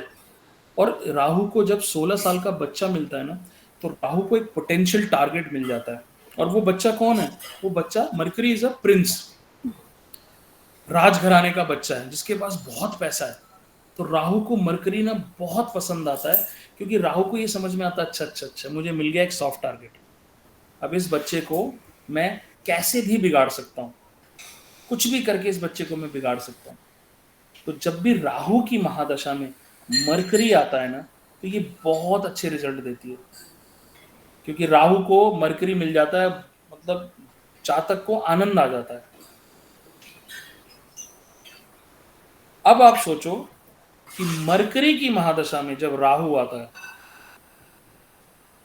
अब मरकरी जब घर से निकलता है ना, तो आपका बच्चा घर से निकलता है तो आप उसे कितनी इंस्ट्रक्शन देके घर से निकलने देते हो, बेटा किसी अनजान आदमी के हाथ से कुछ मत खाना, खाना टाइम पे खा लेना, कोई तुम्हें कोई नशे की चीज़ दे तो मत खाना, किसी के साथ गलत संगत में मत जाना। तो जब मरकरी अपने घर से निकलता है, तो मरकरी के जो माँ बाप हैं सूर्य और चंद्रमा, उसको बहुत प्रोटेक्ट करके रखते हैं। और मरकरी को राहु जैसा गुंडा जब मरकरी के घर में आता है ना, ये मरकरी के लिए बहुत खराब स्थिति होती है। इसीलिए मरकरी की महादशा में जब राहु की अंतरदशा लगती है, तो ऐसा आदमी बहुत खराब पीरियड से गुजरता है। मरकरी में राहु इज नॉट गुड,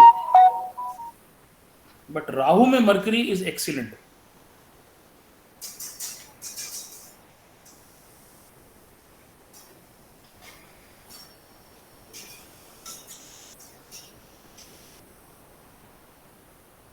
ठीक है, नेक्स्ट लास्ट प्रॉब्लमेटिक दशा इज राहु में चंद्रमा और चंद्रमा में राहु। कौन सी खराब होगी, कौन सी अच्छी होगी?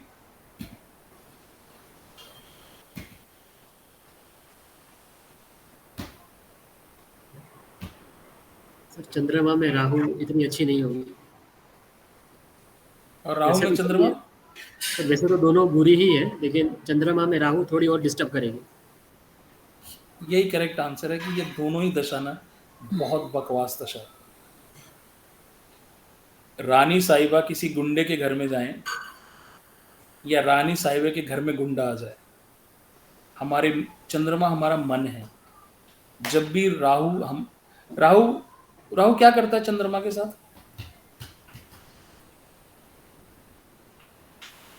क्या करता है राहु और चंद्रमा में क्या संबंध है? सर इमोशन पे थोड़ा हावी हो जाता है, मतलब ग्रहण लगाता है। हाँ, ग्रहण। जब भी लूनर एक्लिप्स होता है ना, वो हमेशा राहु की वजह से होता है। राहु को चंद्रमा चाहिए परेशान करने के लिए, बस। क्यों चाहिए? क्योंकि जब समुद्र मंथन हुआ था उस समय राहु केतु एक राक्षस थे और वो देवताओं की लाइन में बैठ गए थे।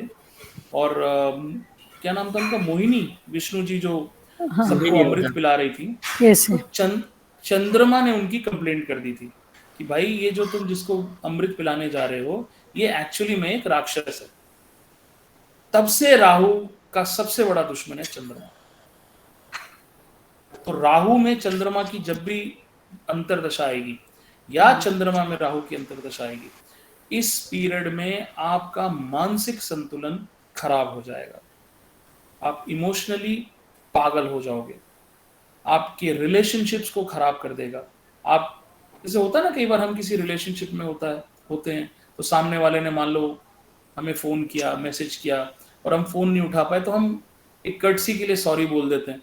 लेकिन जब ये चंद्रमा राहु चलता है ना, तो हमें लगता है अच्छा 2 घंटे से फ़ोन नहीं आया, जा मैं भी फ़ोन नहीं करूँगा, रिलेशनशिप खत्म। मम्मी ने कुछ कह दिया, राहु चंद्रमा चल रहा है, आप जनरली बुरा नहीं मानते हो, बट उस दिन आप इतना बुरा मान जाते हो कि आप घर छोड़ के चले जाते हो। तो राहु चंद्रमा आपके इमोशंस के लिए बहुत खराब, वेरी बैड। तो ये 4-5 दशाएं हैं जो हमने, बाकी दशाओं में, हाँ चारू जी बोलिए। हाँ, एक प्लीज राहु में राहु का भी थोड़ा सा बताओगे? एक तो अब राहु में राहु तो गड़बड़ी है, मतलब महादशा भी राहु की, अंतरदशा भी राहु की। पर एक कॉन्सेप्ट और होता है कि सेम प्लैनेट की जो अंतरदशा होती है उसमें वो प्लैनेट बहुत ज्यादा तकलीफ नहीं देता। हाँ। क्योंकि आप समझो, मेरे अंदर चेंज कब आएगा? जैसे मान लो मैं अकेले रह रहा हूं तो मैं अपने तरीके से रह रहा हूं, लेकिन जब कोई दूसरा बंदा आके मेरे में मिलेगा तो मैं उसके विचार ग्रहण करूंगा। अब राहु में राहु है तो मतलब कुछ चेंज नहीं हो रहा है, जैसा राहु है वैसे ही चलता रहेगा। लेकिन जैसे राहु की में जुपिटर आ जाएगा ना, तब आपके साथ चेंज होने शुरू होंगे। तो पराशर ऋषि ने ये बोला है कि दशा का रिजल्ट तभी आता है जब अंतरदशा दूसरी लगती है। सेम दशा में, सेम अंतरदशा में उतने बड़े रिजल्ट्स नहीं आते, वो एक नॉर्मल उसकी तरह चलती है। राहु में राहु मतलब कोई बहुत खराब आपको नहीं करेगा, लेकिन जब राहु में गुरु आएंगे, जैसा कि हमने बोला कि राहु के घर में जब गुरु आते हैं तो गुरु क्या करेंगे? राहु को पवित्र कर देंगे। तो इस दशा के बाद जो दशा आएगी वो दशा आपके लिए अच्छी होगी। थैंक यू जी। मोस्ट वेलकम जी। तो आज हमने ऑलमोस्ट ट्रांजिट खत्म कर दिया, ट्रांजिट में अब कुछ नहीं बचा हुआ है। लेकिन अब आप लोग अपनी लाइफ के ना कुछ बड़े बड़े इवेंट्स उठा के और उन पे ट्रांजिट लगाना शुरू करो, ताकि आज इनका चार्ट लगाएं खुशबू जी का। पहले सर, मेरा बड़ा मन है चारू जी का। हाँ कल्पना जी, सॉरी आप कुछ पूछ रहे नहीं आप बोलिए। सर मैं तो बस ये पूछे सर, अगर नेटल राहु के ऊपर अगर हमारा राहु का ही ट्रांजिट आ रहा है तो it be very very bad, बहुत मजा आने वाला आपको, है ना? बहुत आनंद। एक तो दिमाग वैसे ही खराब है, ऊपर से ट्रांजिट में भी दिमाग खराब करने वाली वस्तु आ गई, तो दुर्गा जी के पीछे पड़ जाओ आप। दुर्गा जी का कुछ ना कुछ दुर्गा जी का। कितनी पॉसिबिलिटी है ना, जैसे अपन ने 4-5 लिखी, अभी हो सकता है दशा एंड ट्रांजिट की 2-3 चीजें एक साथ सारी हो जाएं, तब अपन कैसे प्रेडिक्ट करेंगे? मतलब बिकॉज फॉर एग्जांपल जैसे 7.5 ही है, साथ में ट्रांजिट में प्लैनेट उसी के ऊपर ट्रांजिट कर रहा है, प्लस दशा भी उसी की चल रही है। इसमें दशा भी राहु की चल रही है, राहु पे राहु का ट्रांजिट है, दशा भी राहु की महादशा है। तो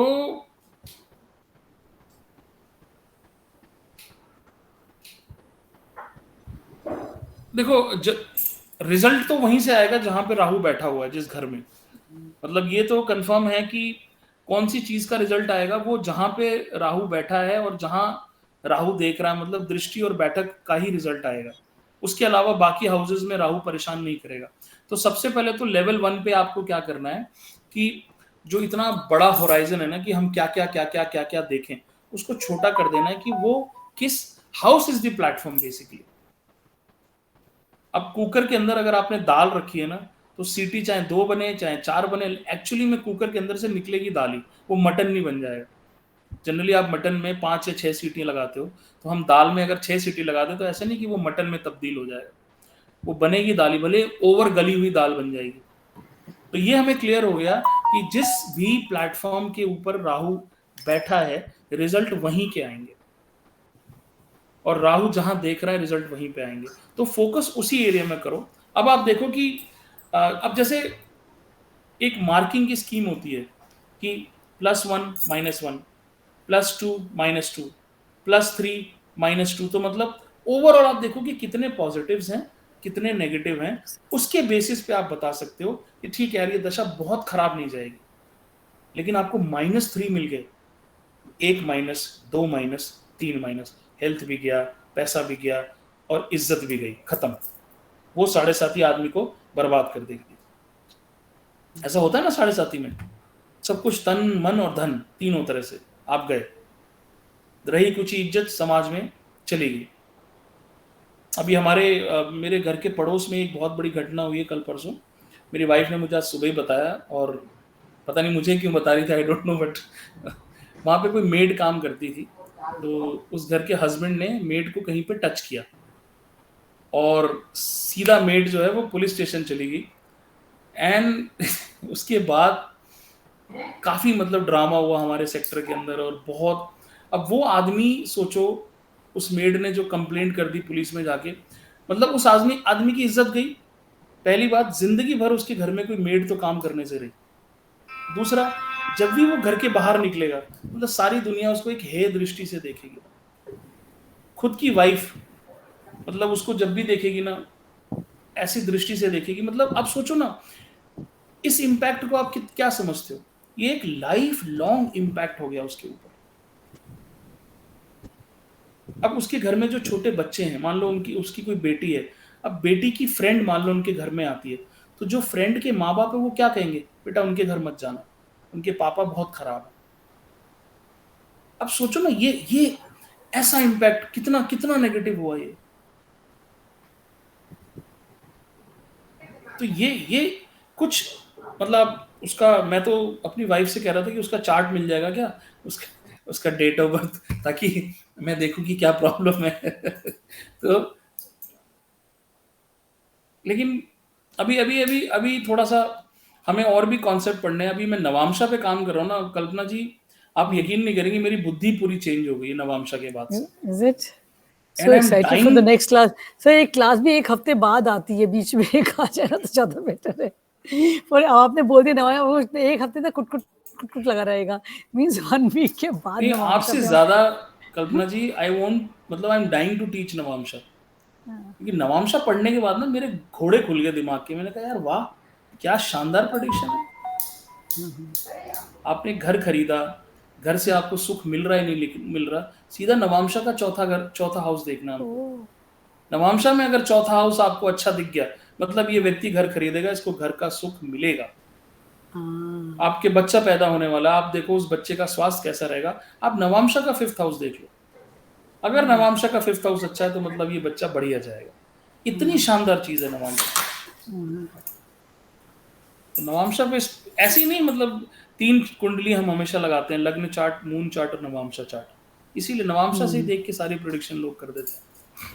सर वो सिर्फ सर किसी का अगर राहु, सॉरी मिलन बोलो मिलन बोलो। एक मिनट, मिलन जी पूछिए। वो नवांश चार्ट जो है वो सिर्फ स्पाउस के लिए हम नहीं देखते हैं, क्योंकि हाँ बिल्कुल वही है ना। एक्चुअली हमारे यहाँ आपने सुना होगा कि हम लोग अपनी पत्नियों को ना भाग्यवान करके संबोधित करते हैं, ऐसे बोलते हैं ना हम, पहले जमाने में हमारे अर्धांगिनी भाग्यवान है ना। तो बेसिकली नवांशा को ना ज्योतिषियों ने स्पाउस का चार्ट बना के छोड़ दिया बस, सिर्फ शादी के लिए। बट अदरवाइज नवांशा आपके 9th हाउस का 9th डिवीजन है। This is नवांशा। 9th हाउस में जो 30 डिग्री होते हैं उसको हम 3 डिग्री 20 मिनट में जब डिवाइड करते हैं तो जो राशि आती है ना आपके, बेसिकली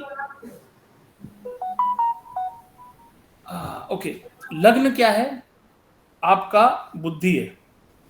मुझे मून क्या है, आपका मन है। मतलब लग्न आपका शरीर है, मून आपका मन है, और जो नवांशा है ना वो आपका मतलब एक भाग्य है, डेस्टिनी है कि एक्चुअली में आपको क्या मिलेगा, आप क्या डिजर्व करते हो, आपका मन क्या कर रहा है, बट एक्चुअली में आपको क्या मिल रहा है। This is navamsha. आपका लग्न क्या कह रहा है, आपका मन क्या कह रहा है, और आपको मिलता क्या है। दिस इज, तो नवांशा डिसाइड करता है कि आपको एक्चुअली मिलेगा क्या। और जब हम नवांशा पढ़ेंगे ना, आप सबको मैं एक ट्रिक दूंगा अपने चार्ट पे लगाना। आपके ना लाइफ के कुछ ऐसे पीरियड्स होते हैं ना जो आपको लगता है कि मैंने ये 12 साल बर्बाद कर दिए। वो इसलिए बर्बाद कर देते हो कि आपका लग्न कुछ कह रहा था, नवांशा कुछ कह रहा था, आपने लग्न का काम किया, नवांशा का नहीं किया, तो वो आपका नॉन फ्रूटफुल पीरियड हो जाता है। बेस्ट क्या होता है कि अगर आप अपने लग्न को और नवांशा को मैच कर देते हो ना, जो आपका लग्न कह रहा है वही नवांशा कह रहा है और वही आप काम करते हो ना, उस काम को आपकी लाइफ का बेस्ट माना जाता है। कई बार आप बोलते नहीं हो कि यार ये 2 साल मेरी लाइफ के ना बड़े सुनहरे गए, मैंने हॉर्स राइडिंग करी, मैंने ज्योतिष सीखा, मैं अमेरिका गई, मैंने ये किया, बाकी की पूरी लाइफ मुझे ऐसा लगता है कि वेस्ट है। तो ये नवांशा की इंपॉर्टेंस है। हाउ, जैसे आपके पास कोई आता है ना कि मुझे लाइफ में क्या करना चाहिए, that is the time we have to study the navamsha chart. और वो नवांशा देख के हम बताएंगे कि भैया आपकी लाइफ में ये होना चाहिए, आपको लाइफ में ये करना चाहिए। कई बार नवांशा ये कहती है कि आपको मर्डर करने चाहिए, तो आपको मर्डर ही करने चाहिए। कई बार नवांशा बोलेगी कि आपको रिश्वत लेनी चाहिए। कई बार मेरे पास ऐसे चार्ट्स आते हैं, मैं बोलता हूँ कि आप जिंदगी भर आप बेईमानी का पैसा खाते रहना, नहीं तो आप बर्बाद हो जाओगे। भाई 8वें में मंगल बैठा है तो ऐसा आदमी को अनअर्न्ड इनकम आएगी ही आएगी, बेईमानी से पैसा आएगा ही आएगा। 8वें का मंगल आपको बेईमानी का पैसा देगा। अगर आप नहीं लोगे तो प्रॉब्लम है, लेते रहोगे तो आप खुश रहोगे। 8th हाउस क्या है, अनअर्न्ड इनकम है। मंगल क्या है, नेगेटिव प्लैनेट है, एग्रेसिव है। आप हमेशा आप देखोगे आपके पास अपॉर्चुनिटीज आएंगी। और दृष्टि कहाँ दे रहा है, 2nd हाउस में। ऐसे आदमी को गलत काम से पैसा जरूर कमाना चाहिए। ऐसा आदमी अगर ईमानदार हो जाएगा, बर्बाद हो जाएगा। तो नवांशा आपको जो कहे आप अगर वो काम करते हो ना, इसका मतलब नवांशा मतलब ईश्वर का क्या आदेश है, भगवान क्या चाहते हैं। लग्न मतलब आप क्या चाहते हो, मन मतलब चंद्रमा मतलब आपका मन क्या चाहता है, और नवांशा मतलब भगवान ने क्या आदेश देके भेजा है। जब ये तीनों मैच कर जाते हैं वो बेस्ट लाइफ होती है। तो आप जितने बड़े बड़े महापुरुष देख रहे हो ना, उनकी लाइफ में लग्न और नवांशा का बड़ा अच्छा मैच होता है। चलो जी, एनी क्वेश्चंस या कोई चार्ट वर्ट लगाना सर? एक क्वेश्चन है सर, 7th हाउस में सब, ये पर्सनल क्वेश्चन है sir, just this thing. Sir 7th house में राहु का जैसे डबल ट्रांजिट आ रहा है, मतलब राहु पे राहु ट्रांजिट कर रहा है 7th हाउस पे, तो क्या हम ये कह सकते हैं कि प्रोफेशनल चेंज भी आ सकता है इस टाइम पे? प्रोफेशनल चेंज, हाँ 10th से 10th है ना, मतलब बिल्कुल आपके स्टेटस में बदलाव आएगा। 10th से 10th है ना 7th हाउस, तो आपके अगर राहु आपका अच्छा है और आपकी दशा वगैरह अच्छी चल रही है तो आपको प्रमोशन भी दे देगा। दूसरा सबसे बड़ा इम्पैक्ट आएगा कि आप अपने हस्बैंड या वाइफ के साथ अपनी एक्सपेक्टेशंस में कुछ चेंजेस ले आओगे। आप सडनली अपने हस्बैंड को बोलोगे कि ये क्या टी शर्टें पहनते हो, थोड़ा सा अपना फैशन सेंस चेंज करो।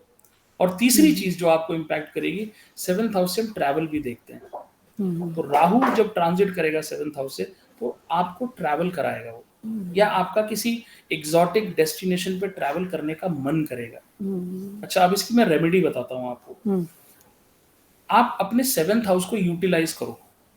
अगर आप नहीं यूटिलाइज करोगे तो क्या होगा, हस्बैंड वाइफ में राहु प्रॉब्लम क्रिएट करेगा। इसीलिए जब आपका राहु 7th हाउस पे से ट्रांजिट करे तो आप क्या करो, अपने प्रोफेशन पे ज्यादा ध्यान दो और आप जर्नीज करनी शुरू कर दो। बिकॉज जब आप जर्नी करोगे तो आपका 7th हाउस यूटिलाइज हो जाएगा, तो फिर हस्बैंड वाइफ में इश्यूज नहीं आएंगे। क्योंकि राहु, देखो मैंने क्या पढ़ाया आप लोगों को कि प्लैनेट अपने कारक तत्व नहीं छोड़ेगा। अगर वो प्लैनेट नेगेटिविटी लेके चल रहा है ना, तो वो अपनी नेगेटिविटी कहीं ना कहीं देगा। तो आप उस प्लैनेट, आप फॉरेन विजिट करके आओ। 7th हाउस जर्नी है, राहु क्या है, फॉरेन का कारक है, आप विदेश में यात्रा करो, तो आपका जो नेगेटिव इम्पैक्ट आना था 7th हाउस में वो नहीं आएगा।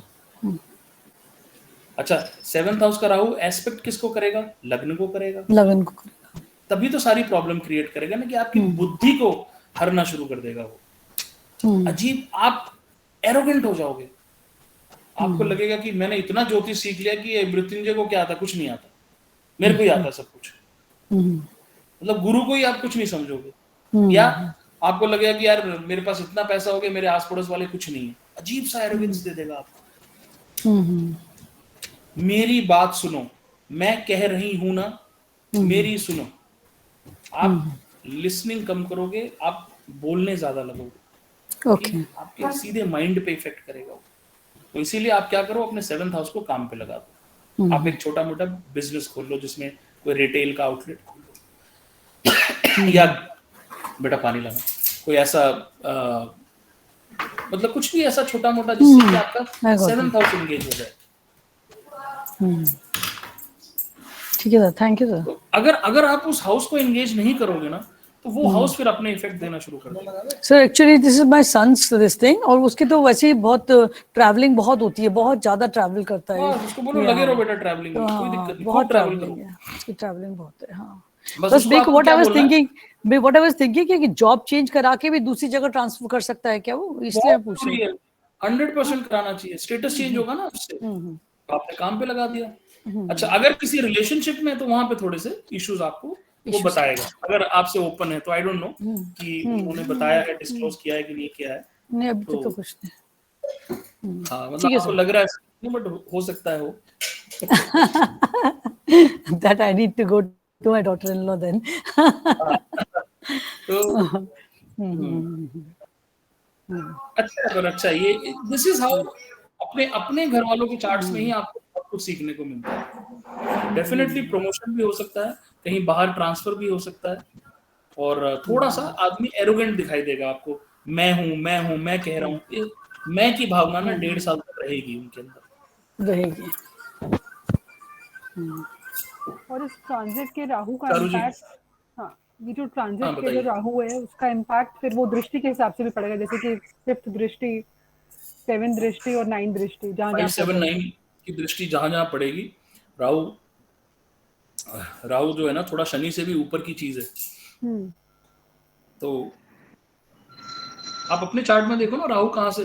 एक्चुअली आपका चार्ट सबसे ज्यादा पढ़ने लायक है कि आप क्या ट्रांजिट हुआ कि आप विदेश गई, इतनी तेजी से सब कुछ कैसे बदला। पढ़ा आपने, स्टडी किया अपना चार्ट? हाँ, थोड़ा बहुत मैंने किया, पर फिर मैंने ना, मैं जितना एक्चुअली मैं अपने चार्ट में करती हूँ ना, तो मैं थोड़ा टेंस ज्यादा हो जाती हूँ, तो I try not to do it otherwise. But ये जो चेंज हुआ है, आई गेस ये तो होना ही था, ये चार्ट इंडिकेट करता ही है, बिकॉज मेरे हस्बैंड के चार्ट में तो क्लियर कट, मेरी बेटी के चार्ट में भी, इनफैक्ट 7.5 वाले जिनके भी चार्ट्स हैं उनमें ये 100% दिखा है चेंज। That's how. और मेरा तो खुद थर्ड हाउस और दशा के अगर खाली दशा भी देखूं और ट्रांजिट को छोड़ भी दूं तो भी मेरा थर्ड हाउस और मेरा 12th हाउस, मेरा 9th हाउस स्ट्रांगली एक्टिवेट हुआ है। सारे ट्रैवल के हाउसेस, घर से दूर। 3 9 12 बिल्कुल सही।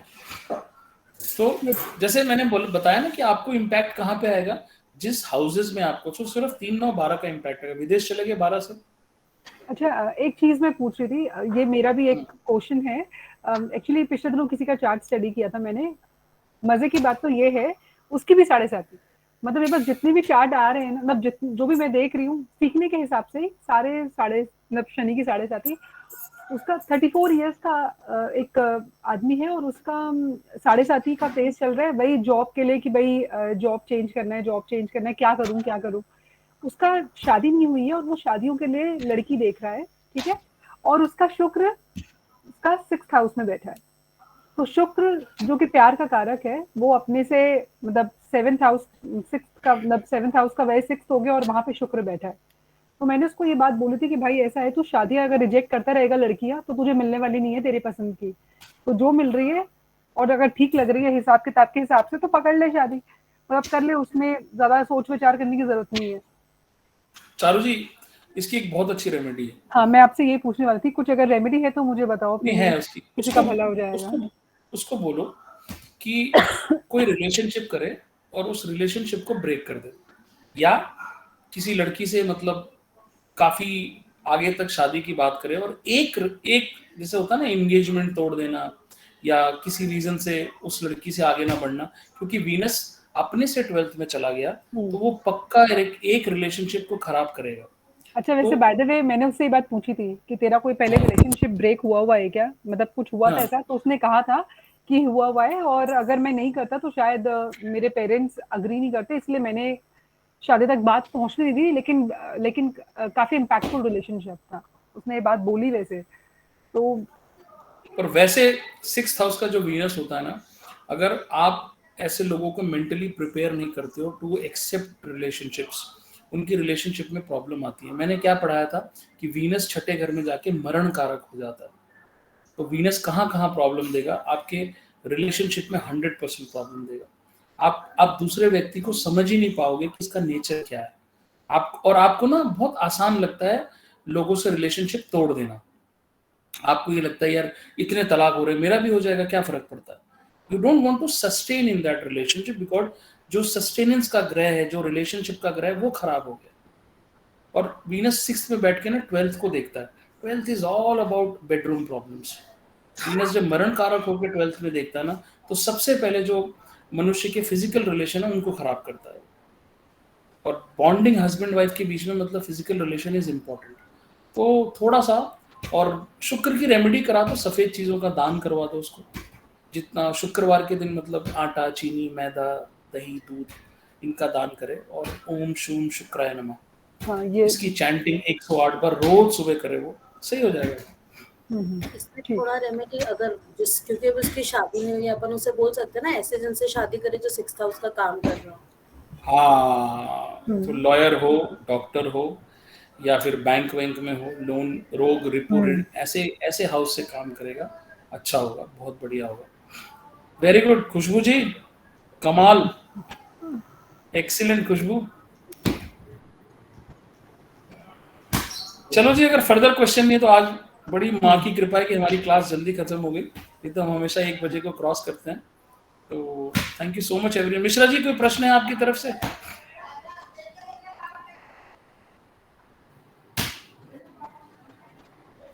नहीं। चलिए जी, ठीक है जी, thank you so much everyone. Please enjoy your rajma chawal. Bye. जय मां। Thank you. Thank you, bye, जय मां।